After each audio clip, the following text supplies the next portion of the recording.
Hi everyone, gusto ko lang i-share itong isang Facebook page. Nakikita nyo dito, ang pangalan nito, Simply Eman, okay? Dito sa Facebook cover photo niya, makikita natin dito, Eman Simple, 12 years old. And yung height niya, 6'3" or 6 foot 3 inches. Ang tangkad, napakatangkad for a 12 years old, okay?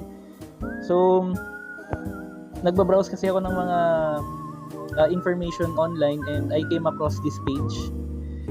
So makikita nyo dito, yan, 6'3" talaga siya. Yan. Okay, makikita natin dito credits and citation to HoopX Basketball and yung kwentong HoopX. Okay, nakalagay dito 6'3" Batang Gilas prospect from province of Aklan, no? Kita nyo yung tangkad, oh. Tapos based sa mga napanood ko, favorite niyang player at the moment is syempre si Wemby or Victor Wembanyama. Okay, and then sa height niya na 6'3", halos kasing tangkad niya na si Gabe Norwood and Benji Paras. Ayun, kita niyo yung mga galawan na yan, oh. Sana masipat ito and matruan kagad ng mga magagaling na talent scout dito sa Pilipinas. Sana makita to ng PBA Moto Club. Amazing. Yun, dapat makita to ng PBA Moto Club. Yun yung naisip ko ngayon. You know, ang tangkad nito, dapat to ganitong edad pa lang na natitrain na siya ng mga magagaling na players, yung mga professional basketball or yung mga retired players before. You know, matangkad na tsaka may galaw pa. Balang araw, kapag naturuan talaga to ng tama, tapos nandoon pa yung dedication and passion niya sa basketball, talagang magsasucceed tong batang to. Ayan, katulad nito, most valuable player, rainy season 2023, Eman Simple. Okay, U12 Mighty Juggernauts. Okay, yun. Ito, player of the game, Eman Simple, 20 points, 2 steal, 11 rebounds, 1 block.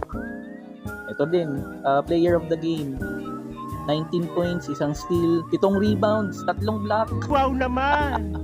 Wow! So yun guys, sana matupad ng batang to yung mga pangarap niya sa larangan ng basketball. Balang araw sana makita natin to maglaro sa PBA or kapag nag-succeed pa siya sa PBA, sa Philippine Basketball Association, kung maraming mga opportunities abroad or kung saan pa man, sana matupad nga ng batang to yung mga bagay na gusto niya, to whichever it will serve him best. Okay, pero ang wish ko rin sana, kung magiging successful siya, gusto natin siyang makitang maglaro sa Gilas Pilipinas, okay?